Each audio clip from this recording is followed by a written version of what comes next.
Hey YouTube, I'm out here at an NGS survey marker reviewing my new Emlid Reach RX2 RTK GPS and pole. This is a new GPS from Emlid. They're a Czechoslovakian company who is marketing lower priced competitors to Trimble products. This is not a survey grade GPS, but it's definitely GIS grade. It's pretty accurate, and I'm enjoying using it so far for the last 2 days. So they claim 0.7 centimeter accuracy, and so far at 2 survey monuments I've only been able to get like 3 centimeters. Maybe on my end, my bad with the datum translation, so I don't want to hold them to that yet. That's really impressive for what it is, and my old Trimble couldn't do that. It was an 11-year-old GPS, but it's got a really good fix time. They claim on perfect conditions you get 7 to 15 second fix, which seems to be not too far off. Here at this chain link fence, it took a bit longer than that.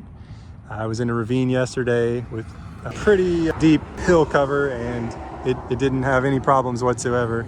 Now, I haven't tried it under a full canopy yet. I don't think it can work miracles, but it has 692 channels, which I guess that's supposed to help with your fix times. I don't really know. I've heard different things about that, but I think the biggest thing hardware-wise this has going for it, other than the tilt compensation, which I'll get to in a second, is it supports all the current constellations and bands out there. So the new L5 band for GPS and the Galileo high accuracy band, which promises decimeter accuracy with no corrections. So if you don't have internet service or any sort of correction service, you can get 8 inches or better anywhere in the world that Galileo covers. Now that's in the hardware. I don't think that's in the firmware yet, but still cool. Then the tilt compensation is the other, I guess, unique thing about this, which Trimbles do, but nothing else in this price range does that. It only works in the native Emlid Flow app currently. It does not output corrected signals to other apps.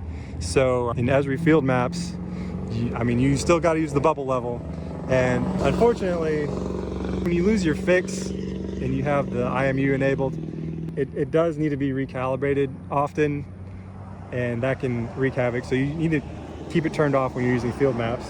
Other thing, the biggest con I'm noticing right now is field maps and just connectivity flakiness in general.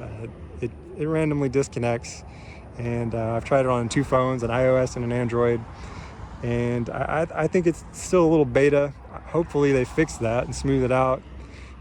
In this price range, this is pretty much top of the line, I guess. You got the Juniper Geode and the Bad Elf, and then there's an AliExpress version of the Trimble R12. You can get that kind of accuracy probably a little cheaper, but this is a really solid product, and Emlid's a solid company. I think their support and their software is pretty good. It's no Trimble, but it's also not the Trimble price. And I'm pretty pleased with it, other than the hiccups I've had, and I look forward to using it. And just a little addendum here. Back at the office, I did shoot some points in the Emlid Flow app using the tilt compensation IMU. I turned it on. I just hit save 4 times, shot 4 points without moving the unit whatsoever. So as you can see, they're a little bit all over the place. So the first one is 3 centimeters off of my monument, 5 centimeters for 5.